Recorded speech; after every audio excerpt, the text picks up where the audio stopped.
I think along with the saying of, start from the bottom and just work your way up, I really don't think that applies anymore either. Like, I think on your way to working up, your job will get made redundant, because that's how we're moving now. Like, the lower levels are getting taken out first, and the rate at which they're getting taken out is becoming quicker and quicker. Okay, welcome back to another Sleight of Mind video. Today we're going to be covering sort of job security, and looks into how automation is taking over the industry of the work industry. So anyone want to start off with some comments about some recent current events that's been happening in the work industry that is shaking up the world a little bit?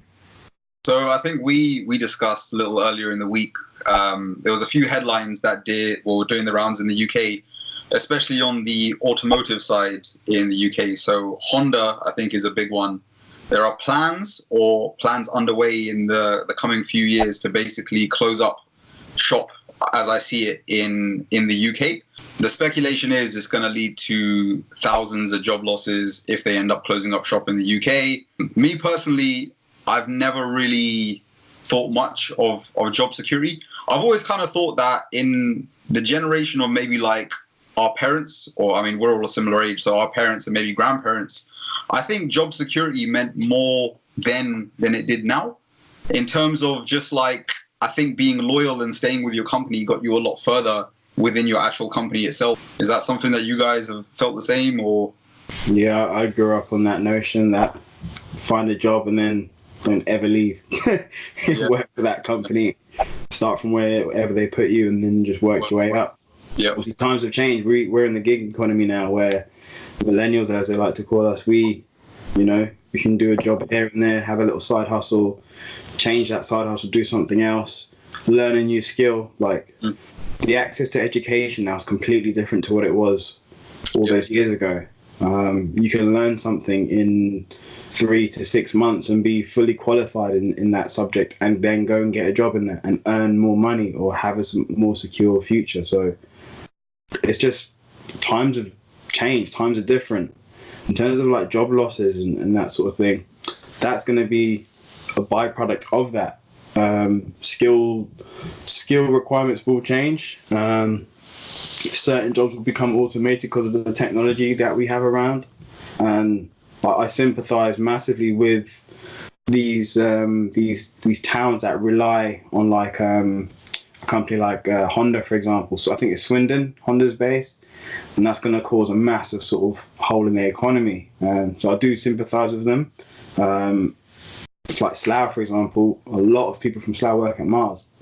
If Mars was to shut down, that would be pretty catastrophic to the economy, unemployment, all that sort of thing.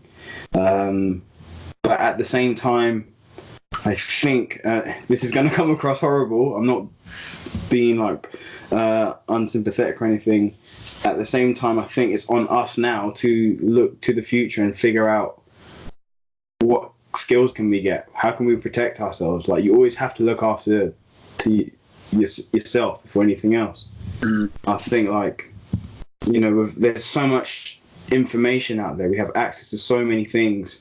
Just try and learn something, really, and then see if that can be of value to your employer, because I'm sure there's certain jobs that Honda aren't getting rid of because they need people to do those jobs. Yeah. It's the jobs that they can automate, the jobs that they can afford to actually get rid of. Those are the ones that they're losing. And you want to be the person who's creating those automated systems, or who you possess a skill that is human-like, like sales, for example. I believe a computer can't generally sell you like a salesman can. If you're that type of person who likes to be sort of wowed and dazzled and that sort of thing.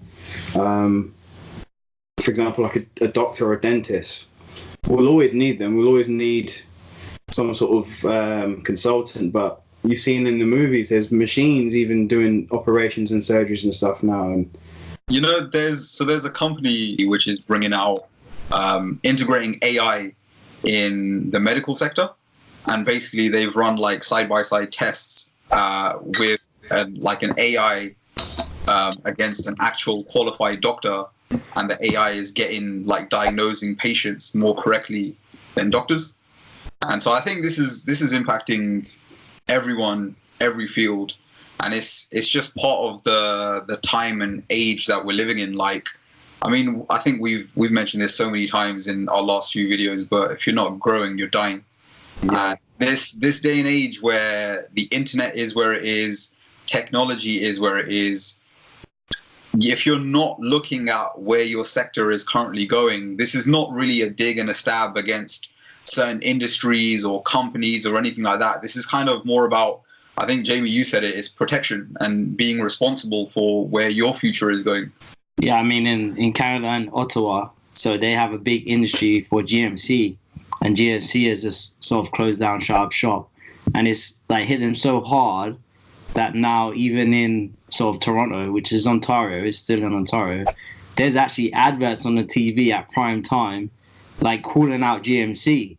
It's like saying, if you want to sell your cars here, make them here. Like, that's how like high up the level it's gone. They've made an advert, a commercial, to highlight that, yo, you shouldn't have dipped, you know what I mean? And then like 2 adverts later, it's a GMC advert advertising their cars, you know? Like, that's how high it's gone up the chain for people to feel about this certain way, right? The industry is just crazy. So that whole city now has been affected by that one move. Do you think like companies like Honda and PepsiCo, when they face these massive decisions, to sort of like pull the plug on a plant or shut down an office or those sort of things, where, as I said, you can't just like go and find a job down at the place next door. Like, that was your job and it's gone now. There's nowhere else in your city or town where you can do that. Do you think these companies should have some sort of process where they invest in helping that workforce who's at risk learn some skills, maybe? Definitely.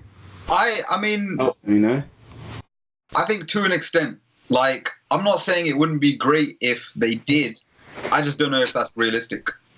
Yeah. I just think when companies make a lot of these corporate decisions, they're not thinking about the everyday guy that's doing these jobs and the impact and the later impacts. They, a lot of them are just running a numbers game, and they just see it as black and white. And I guess if you're in that sort of position where you're leading these multi-million, billion-dollar empires, like, you can't afford to get emotionally invested.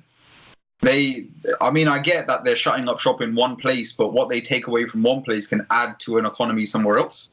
Yeah. So there is a flip side to it, but again, for me, it goes back to like self-education and the importance of that and taking responsibility for your current situation. I just think in today's world, like, with the amount of free information even that's out there and how easily it's accessible thanks to like the internet, being able to self-educate yourself and starting some sort of side hustle, I think, is a must for everyone. Yeah. It's just a real excuse. Yeah, I think, like I said to Sanj this week, it's not like the old saying is survival of the fittest. I'm saying it's more survival of the smartest now, because you can be as fit as you like. You can be doing all this manual labor work, but then if you get taken out by someone who created an automated system who's just smart, therefore now there's just one person instead of 50, that kind of dilutes you down a little bit more. So I think times have changed, whereas the industrial age, you needed to be physical. Like, if you were sort of weak and you couldn't pick up tires or metal sheets and stuff like that, then you can't obviously do the work as competent. But if you're smart now, you can do that 10 times, tenfold. So yeah, times have changed, man. Survival of the fittest is one thing, but it's also survival of the smartest in the work world, is what I believe anyway. With any good businessman in their right mind, the choice was, right, keep your workforce, but your business will probably have 12 months left, or save your company, but you got to get rid of half.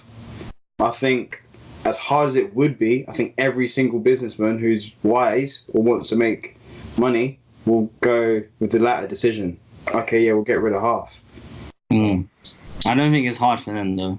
No, especially those big guys.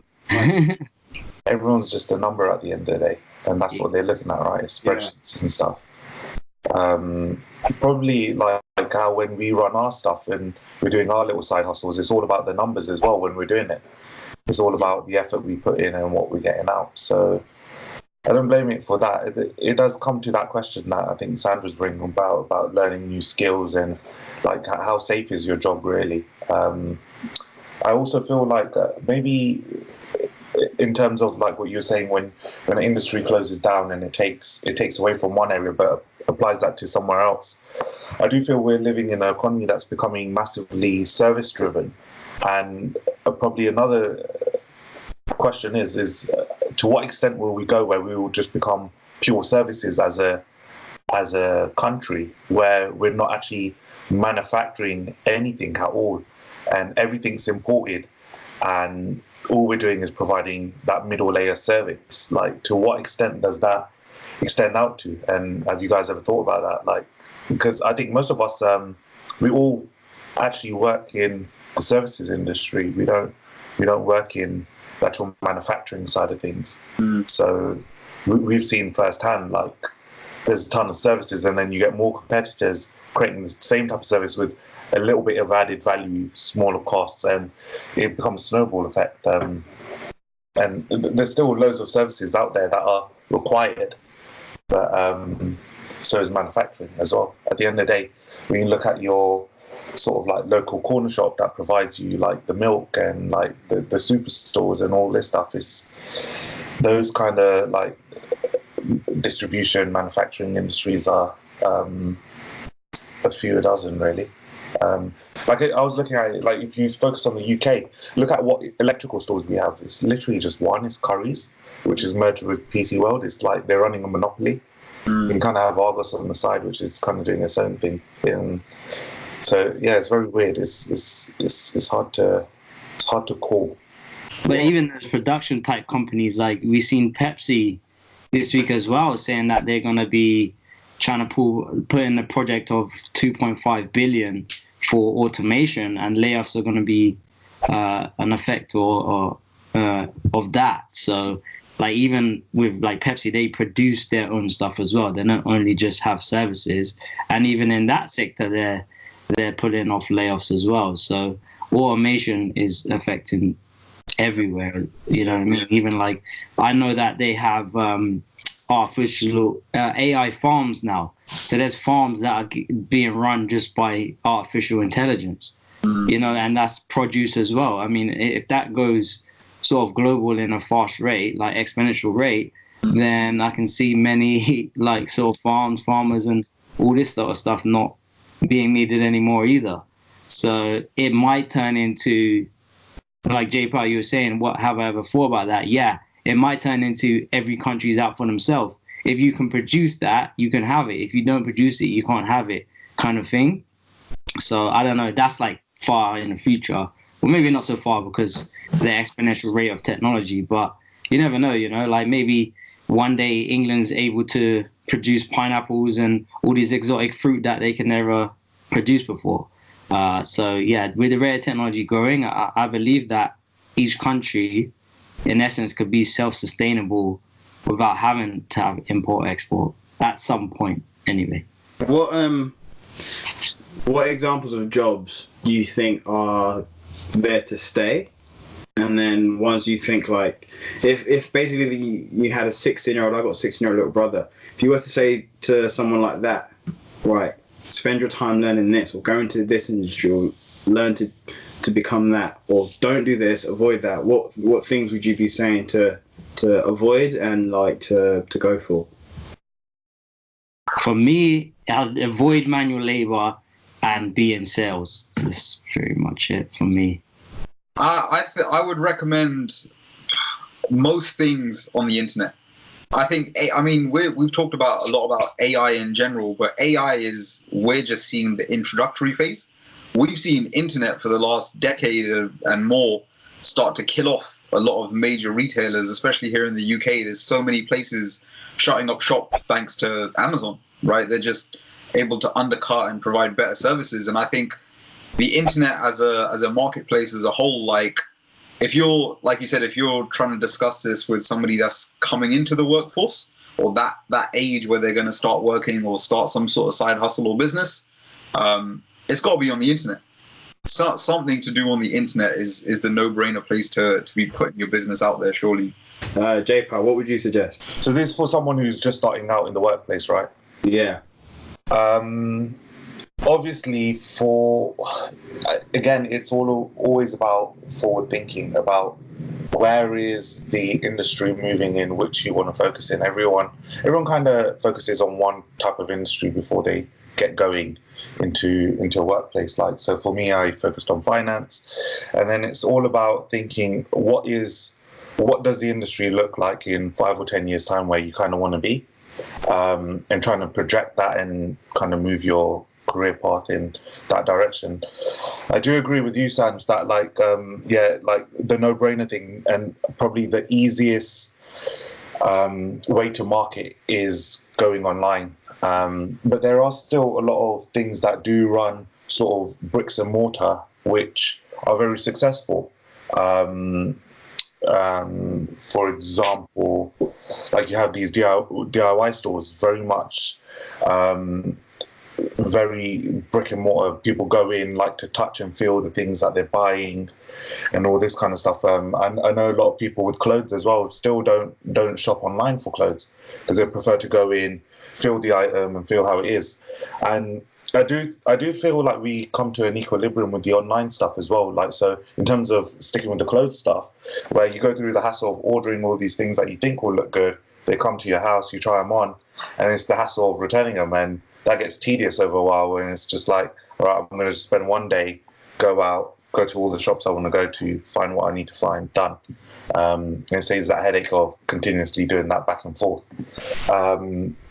But yeah, in terms of starting out, I do agree with Jamie with the fact that there are certain things that would never go away, which is like the sales side of things, anything dealing with the relationships between people, that kind of stuff will never go.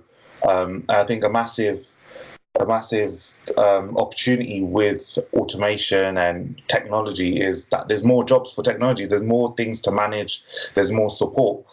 And if you look at it as a pyramid structure, so for every one application that you have, and you guys would know about this as well, being in IT, it creates a pyramid scheme in terms of support. So the layers behind that as a first line support would probably be like one person. Then the people supporting the first line support would probably be like 2 other operations teams. And then the people behind that, developers, is like normally a group of people who, so then you end up with this pyramid structure where supporting one application is actually a bigger set of people. And that obviously leads to opportunities, right? So the more applications we have and the more automation we create, there still needs to be an oversight from a human mind and someone just overlooking to make sure it's running how you want it to. Even with all the AIs that we have at the moment, none of them are in a position where no one manages them. Like, there's still people behind those sectors that are managing it. And I do feel like we are moving towards that, where we'll probably be managing robots in the future. Like, you look fast forward, maybe 50 years or something, your job is to manage a automated robot or process. So I still think there's opportunities. It'll just change the way we work. To be fair, the medical side of things, you'll always need medically educated people. Yeah. They're training it into AI already, man. And they're already outperforming doctors. This is the scary part. Like, and they can do it without the emotion, work 24 hours a day. I feel like it's already starting to hit the medical sector already. I mean, for the next 20 years, 30 years, yeah, it's still going to be required. So if you're telling a 16-year-old that now, they're good. But 20 years, 30 years from now, it ain't going to be one to be in at. You know, you got to be at the top by that time. Basically, if you're going to be a doctor, make sure in 30 years' time you're the best one, because you're the only one that's going to have a job left. Everyone else ain't going to have nothing, because you're going to be one like controlling the AI or the machine that's doing it for you, you know? So, yeah, that's what my take would be. But again, I know that in 30 years' time it's going to change dramatically. Everything's going to change dramatically. So you can never really know, man. But just make as much money as you can and retire early, then you're good. Yeah. My big kind of takeaway is like a lot of the age-old advice just doesn't apply and doesn't work anymore. Like, I think we will probably live through the phase where, you know, I think for my parents or grandparents, if you had an education, you're ahead of the curve. Whereas nowadays, having just a standard degree doesn't mean anything. Like I struggled for a job when I first came out of uni, and I had a degree, and then it was like you have to get a master's for it to be worth anything now. Whereas back in the day, that wasn't a thing. And I think along with the saying of start from the bottom and just work your way up, I really don't think that applies anymore either. Like I think on your way to working up, your job will get made redundant, because that's how we're moving now. Like the lower levels are getting taken out first, and the rate at which they're getting taken out is becoming quicker and quicker. Yeah, yep. That's so true. Well, my sort of takeaway from this is I always would revert back to Robert Kiyosaki's Rich Dad Poor Dad, and he's got the quadrant. So there's four sections of that you can be in, and you just want to work your way through it. First quadrant is employee, second quadrant is self-employed, and on the right side you got a third quadrant is a business owner. So you have employees yourself, but you own the business. And then the fourth one is where you want to end up, which is an investor. And as long as you land up in the investor area in that section, then it doesn't matter what happens in the future. You're going to be profitable either way. So just making your way through that as quickly as possible would be my advice to the younger people out there. So my takeaway is that obviously it's quite evident that you need to be adaptive to your environment. So the environment's constantly changing, and we are the ones who are creating that change. And as you said, we don't stay in one place and we stay there for the rest of our lives and work our way up. We constantly keep moving, picking up different skills, which creates all the services and the jobs that are around us always to change and to mold. So as long as you can stay agile and be open to learning and try and stay ahead of the curve, it will always keep you better. So main thing is keep learning, really. Cool. So I want to end it off with sort of one word. So if you guys could just think of one word, if I was to ask you, what do you think of job security? You're going to answer it in one word. We're going to go around and see what people think. So one word for me in job security, false. Sanj, what would your opinion be? I would have said myth. Okay. J-Pal? Lies. Jamie? I'm speechless. I can't even think of a word. I agree with all of you. That's not that word, but we'll take that. All right. Sorry, I'll let you guys down. So basically, the message from this video would be to make sure you're ahead of the curve. Try and look into the future and make sure that you're making progressive steps to be on the sort of maybe AI automation side, or sort of in the position where your jobs are not going to be cut off. And then always making multiple streams of income as well. You don't want to just be focusing solely on your job or solely on your business. You want to try and move through those quadrants that I mentioned: employee, self-employed, business owner, and investor. And then you should be covering all the bases. So just like, share, and comment. And also subscribe to our channel if you want to see more videos like this. Until next time, peace.